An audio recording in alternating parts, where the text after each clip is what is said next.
Danish sculptor behind condemned Tiananmen Massacre statue seeks legal immunity so he can remove it from Hong Kong. Here's a summary of the article.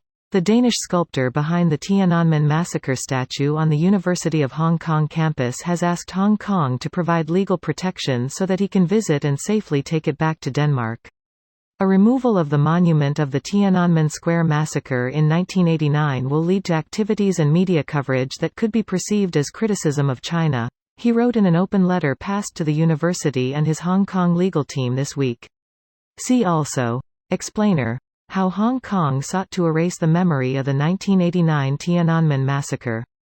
The University of Hong Kong in early October demanded that the now-defunct group which organized yearly candlelight vigils commemorating the massacre, remove the statue within 5 days.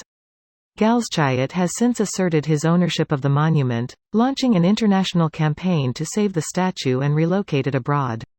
The statue still stands at the university, which has vowed to deal with the matter in a legal and reasonable manner. See also. The Pillar of Shame.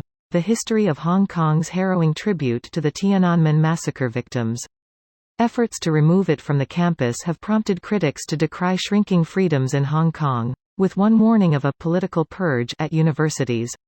This post received a score of 3,400, with an upvote ratio of 96%. Here are the top comments in response to this article. Dude is fucked if he takes a single step on Chinese soil. Absolute mad lad. Ike, the Chinese government is the one that wants that statue removed in the first place. I'm sure they'd be delighted to help the sculptor take his art piece back home. They would not be delighted about the PR inevitably surrounding the removal though, nor about the statue showing up somewhere else pointing out China's actions, both in 1989 and 2021. I'm surprised they didn't already make the statue disappear. The PR problems that come from removing the statue could hardly outweigh the problems it is bringing right now. 24 hours a day, 7 days a week.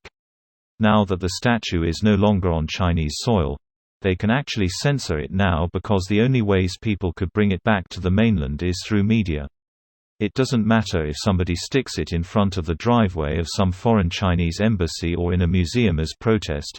China is too big to get attacked, so foreign opinions don't matter as far as the government's power is concerned, and what Chinese people do see it will only have seen it as an interesting sculpture they'll see maybe once a decade on vacation. TLDR returning it to its sculptor would have the least impact both domestically and internationally among options considered acceptable by the Chinese government.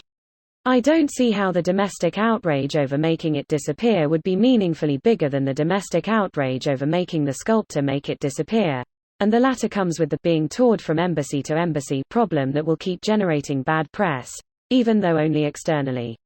Because you can always just say the artist wanted to remove it himself. That will be the defense for anyone crying censorship. It's a pretty brilliant defense. As for it touring elsewhere, anti-Chinese art already exists aplenty.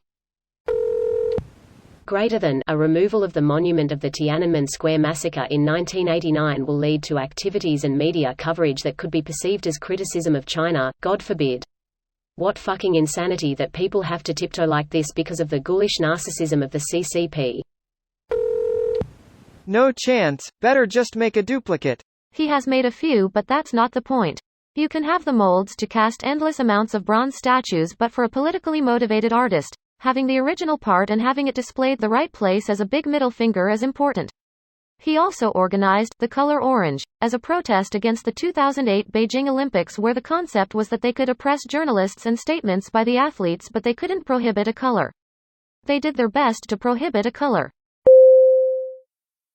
This video was automatically created by Reddit to speech. The article and comments in this video were selected from Reddit according to their upvotes, and any paraphrasing was performed by smmry.com, without any human intervention.